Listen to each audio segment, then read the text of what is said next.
Dan hepatitis B ini jarang sekali akut, dokter. Yang sering adalah kronis. Jadi terdeteksinya itu saat pemeriksaan kesehatan. Ya, jadi contoh seperti akan mengikuti ASN atau kerja ke luar negeri atau check up screening rutin tahunan perusahaan baru terdeteksi virus itu. Tapi biasanya sudah jatuh ke kondisi hepatitis B kronis yang tidak menimbulkan gejala apa-apa.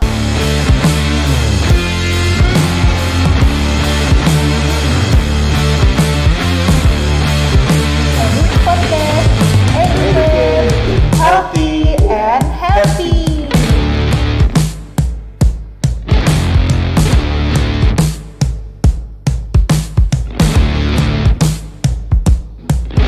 Assalamualaikum warahmatullahi wabarakatuh.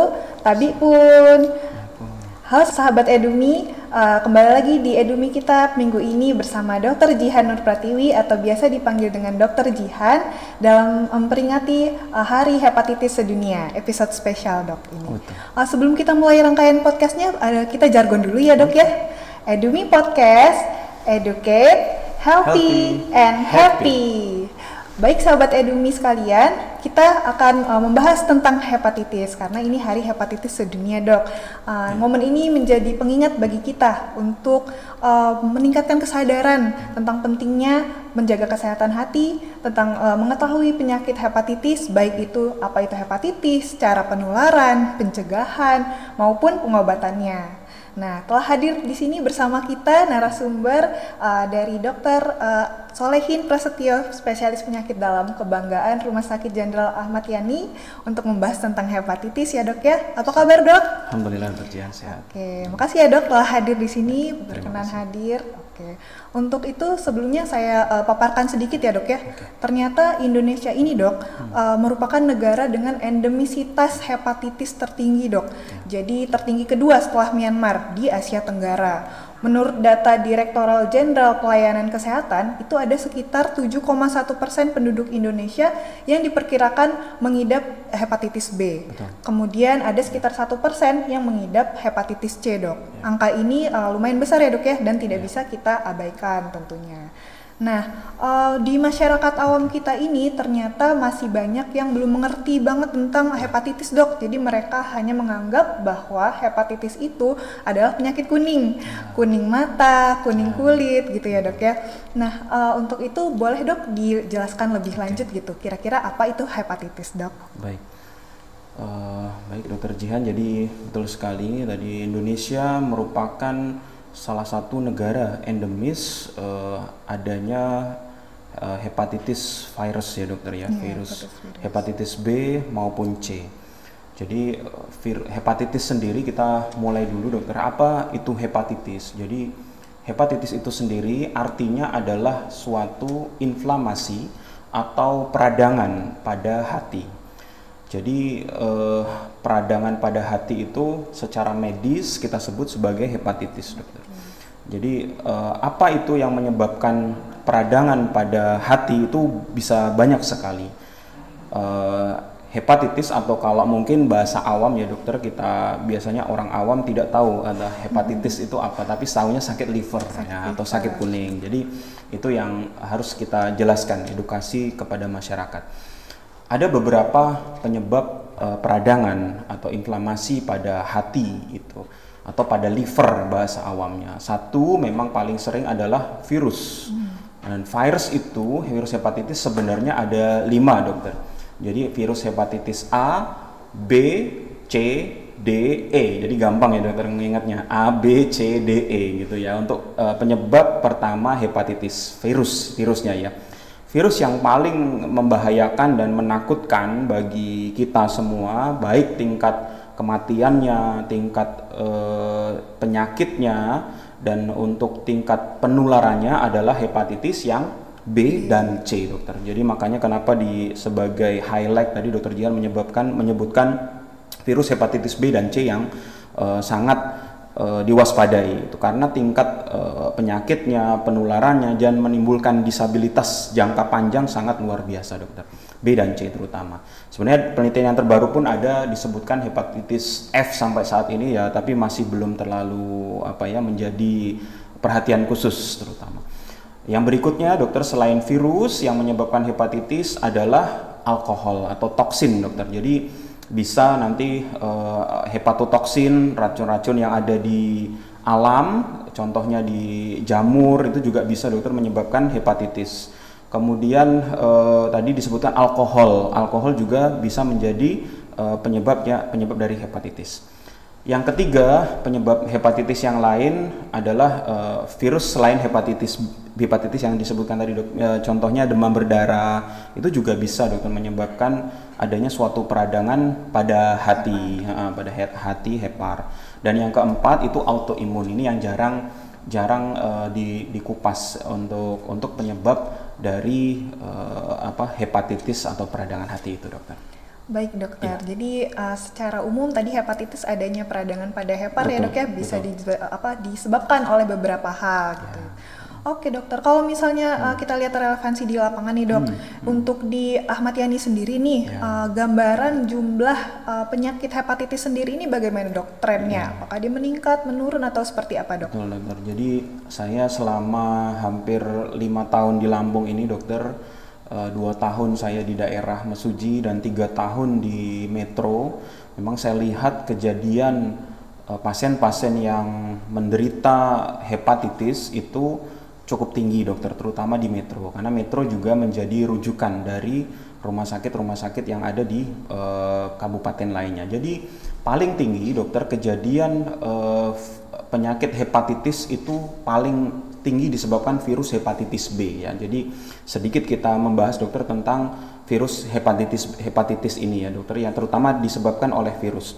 Hepatitis B dan C ini kenapa tadi diwaspadai dokter, karena dia ditularkan melalui cairan tubuh. Apa itu? Satu, bisa melalui darah. Kemudian yang kedua melalui sperma atau hubungan seksual yang tidak aman, terutama pada pasien yang sudah terjangkit.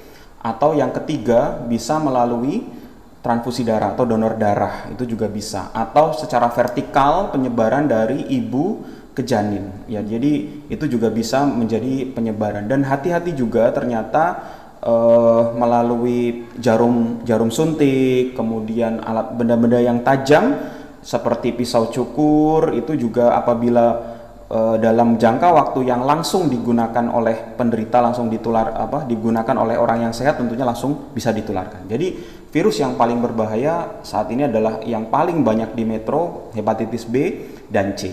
Nah, kenapa virus hepatitis B dan C ini sangat diwaspadai dan membahayakan? Karena komplikasinya dokter, komplikasi akhir dari kedua dampak hepatitis virus B dan C ini adalah terjadinya sirosis dokter, sirosis hati, atau orang menyebutnya di masyarakat sebagai sakit liver. Sakit liver, apa itu sirosis hati atau sakit liver? Itu bisa berdampak muntah darah, kemudian bisa sampai tidak sadar, yaitu ensefalopati hepatikum, karena hati ini fungsinya untuk memecah amoniak, membuang racun. Akhirnya ketika tidak berfungsi hatinya terjadi gangguan-gangguan tadi. Kemudian bisa kita lihat nanti matanya juga bisa kuning dokter, tapi disertai juga dengan perut yang membesar seperti orang hamil, ada cairan di dalam perut yang besar, kemudian habis badannya dipecah lemaknya oleh virus ini. Jadi itu komplikasi akhir virus hepatitis B maupun C yang sudah merusak hati sehingga menjadi sirosis hati. Ya, termasuk juga dokter yang paling menakutkan dan tidak bisa diobati setelah sirosis bisa terjadi kanker hati. Jadi kanker hati ini ternyata bisa disebabkan oleh virus baik hepatitis B maupun C. Dan kalau sudah terjadi kanker hati maka sudah tidak ada pengobatan lain kecuali transplantasi. Tapi transplantasi di Indonesia juga belum memungkinkan. Di luar negeri pun juga tingkat untuk keberhasilannya dan donornya juga akan sangat sulit sekali. Makanya pencegahan terhadap tadi penularan virus hepatitis B dan C itu sangat diperlukan. Oke, baik dokter. Oke. Tadi dokter sudah menjelaskan ya dok Ya. ya, jenis-jenis dari hepatitis ada dari Ya. A, B, C, D, E, bahkan yang terbaru F ya dok. Ada yang Cuman F belum juga. terlalu terekspos di Betul. sini. Ya. Kemudian yang perlu kita perhatikan dari tadi penularannya ya dok ya. Betul. Kalau A Ya. itu fekal oral ya dok ya, artinya Betul. dari makanan, mulut dan segala Ya. macamnya. Terus kalau yang perlu kita highlight tadi yang B dan C ya dok. Dan C, betul. B dan C itu dia melalui cairan tubuh, bisa itu sperma, darah maupun dari ibu ke anaknya Ya. gitu ya. Nah, B dan C ini juga nantinya akan ke kanker ya dok ya, Bisa, ke betul. kanker dan hepatoma dan segala macamnya gitu.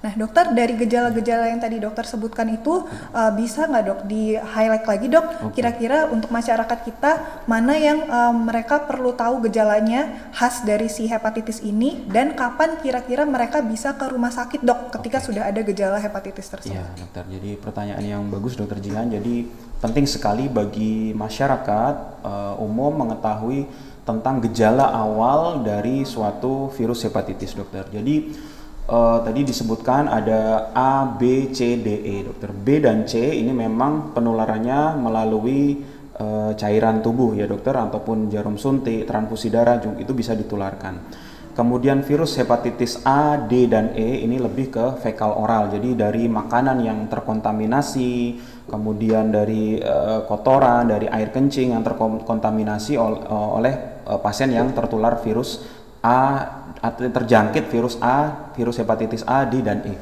Jadi tapi virus hepatitis A, D, dan E ini dia bisa merupakan self limiting disease ya, jadi dia bisa sembuh sendiri seperti halnya virus demam berdarah, kemudian campak, cacar itu akan bisa sembuh sendiri. Jadi tidak terlalu mengkhawatirkan dokter. Kalau cuman memang A ini yang paling sering di Lampung dokter, di Metro ini sering didapatkan virus hepatitis A. Biasanya dijumpai secara komunal dokter. Jadi salah satu gejalanya apa? Yaitu awalnya adalah didahului oleh demam. Tapi kadang-kadang demamnya tidak terlalu tinggi dokter. Jadi hanya subfebril atau sumar-sumar lah kalau bahasa awamnya.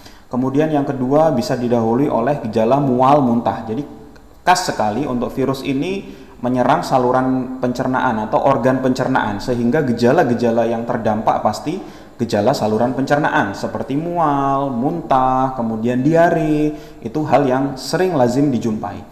Yang ketiga itu biasanya malaise atau lemes dokter. Jadi jelaslah semua virus itu biasanya lemes, gak enak badan, terus pusing, tension, sakit kepalanya, itu gejala-gejala awal untuk virus hepatitis yang tadi A, D, dan E dokter.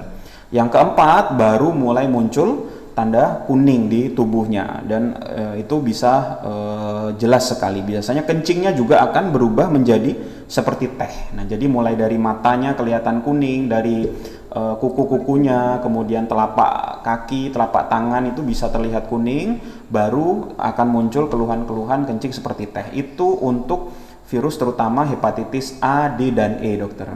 Nah, kalau itu gejala awalnya. Sedangkan B dan C itu kadang-kadang tidak tampak dokter. Gejala awalnya itu dia tidak akan terlihat.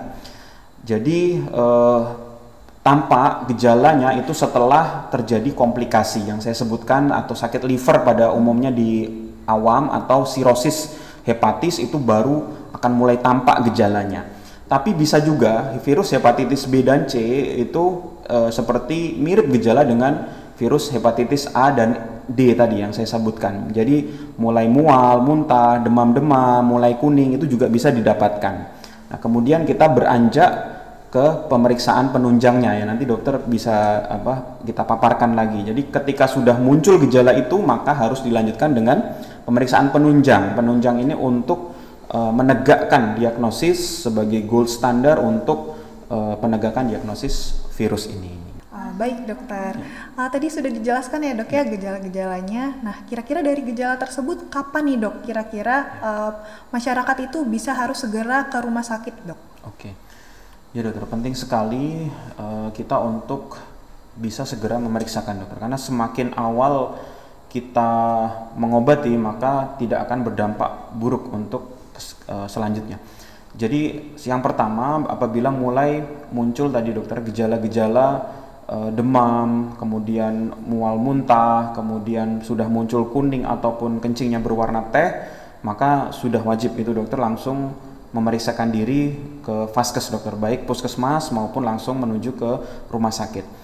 Setelah itu nanti baru akan di screening dokter. Jadi kan kadang-kadang kita tidak tahu dokter itu apakah virus hepatitis A, B, C, D yang lain.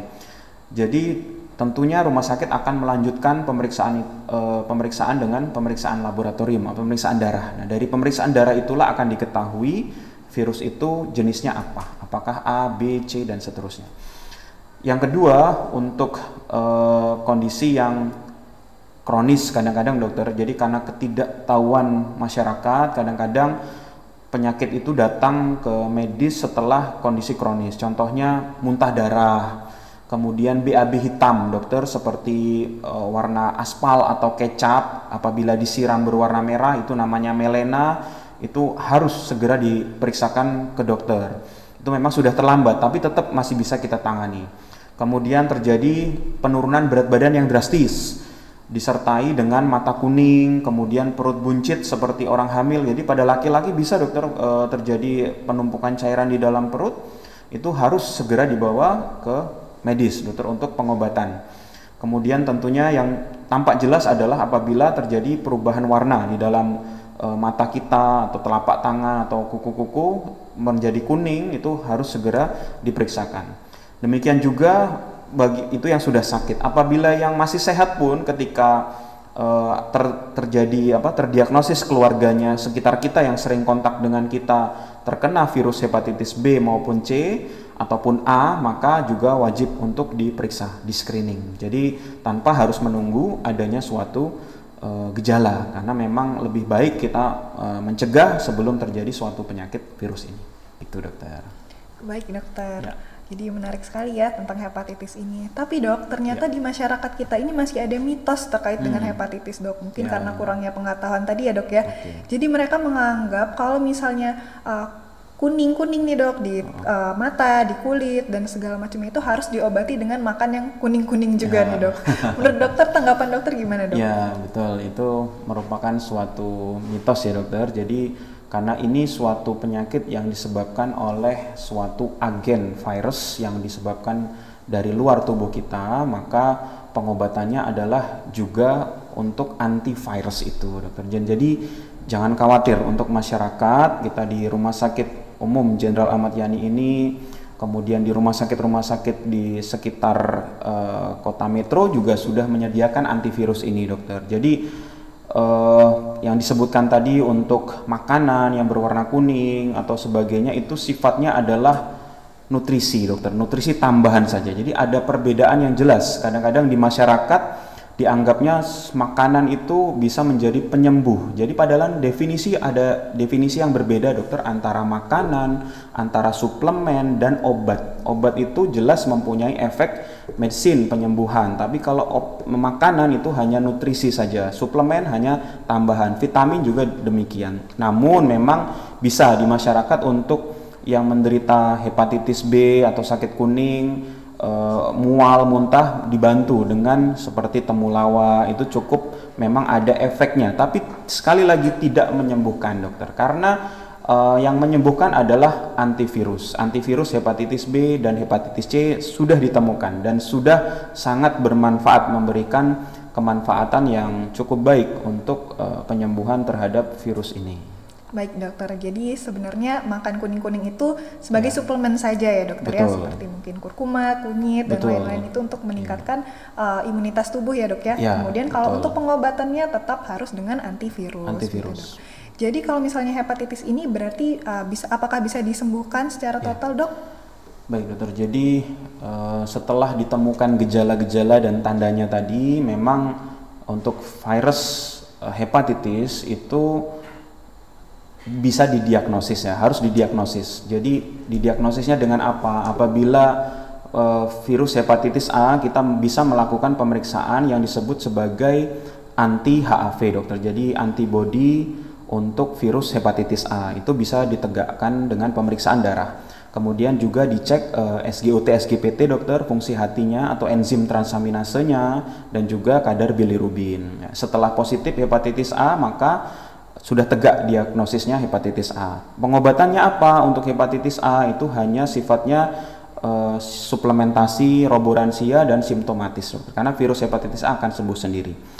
Sedangkan untuk virus hepatitis B itu juga sama, ditegakkannya dengan pemeriksaan yang disebut sebagai HBsAg, dokter. Jadi HBsAg reaktif positif, maka pasien itu menderita virus hepatitis B. Dan hepatitis B ini jarang sekali akut, dokter. Yang sering adalah kronis. Jadi terdeteksinya itu saat pemeriksaan kesehatan. Ya, jadi contoh seperti akan mengikuti ASN atau kerja ke luar negeri atau check up screening rutin tahunan perusahaan baru terdeteksi virus itu, tapi biasanya sudah jatuh ke kondisi hepatitis B kronis yang tidak menimbulkan gejala apa-apa, tapi virus hepatitis B-nya ada di dalam tubuhnya. Ya, ini sudah terdeteksi positif.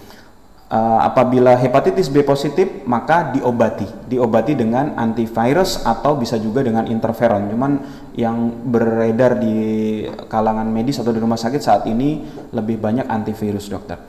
Kemudian virus hepatitis C, demikian juga virus hepatitis C bisa dilakukan pemeriksaan menggunakan anti-HCV. Jadi pemeriksaannya juga pemeriksaan darah, ditegakkan apabila reaktif positif, nanti dilanjutkan dengan pemeriksaan DNA virus dan akan dilakukan pengobatan dengan DDA, direct antivirus. Jadi untuk bisa membunuh virus hepatitis C ini secara langsung. Bedanya B dan C ini, kalau virus hepatitis B adalah virus DNA, virus hepatitis C adalah virus RNA. Jadi kalau yang DNA ini agak susah diobatin, dokter. Jadi virus hepatitis B harus diobati seumur hidup. Jadi kemungkinan besar minum obat seumur hidup dan dievaluasi tiap tahun untuk jumlah virusnya. Sedangkan virus hepatitis C bisa betul-betul bersih untuk virusnya ini. Sedangkan D sama E sama dengan virus hepatitis A, jadi bisa langsung sembuh. Bagaimana dengan tadi saya sebutkan kan hepatitis juga yang lain, dokter, seperti demam berdarah. Kalau demam berdarah virusnya mati, demam berdarahnya, hepatitisnya akan membaik. Kalau virus karena hepatitis karena alkoholnya di stop, kemudian obat-obatan yang merusak hati dihentikan, gaya hidup sehat, insya Allah akan membaik untuk hepatitis karena alkoholiknya.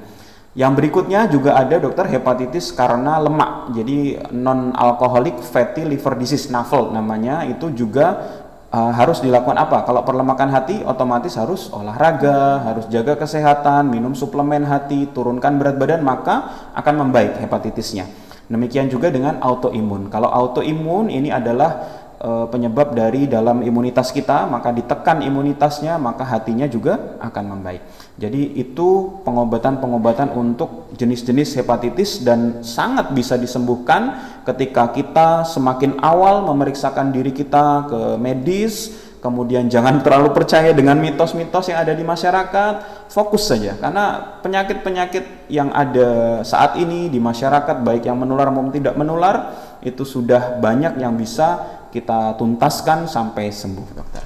Baik, dokter. Jadi sebenarnya hepatitis ini bisa disembuhkan ya, dokter ya. Cuman Betul. tadi balik lagi tergantung dari apa penyebab dari hepatitisnya. Betul Makanya sekali, penting untuk kita memeriksakan diri lebih awal biar lebih tahu apa penyakit penyebabnya. Jadi bisa ditangani lebih lanjut.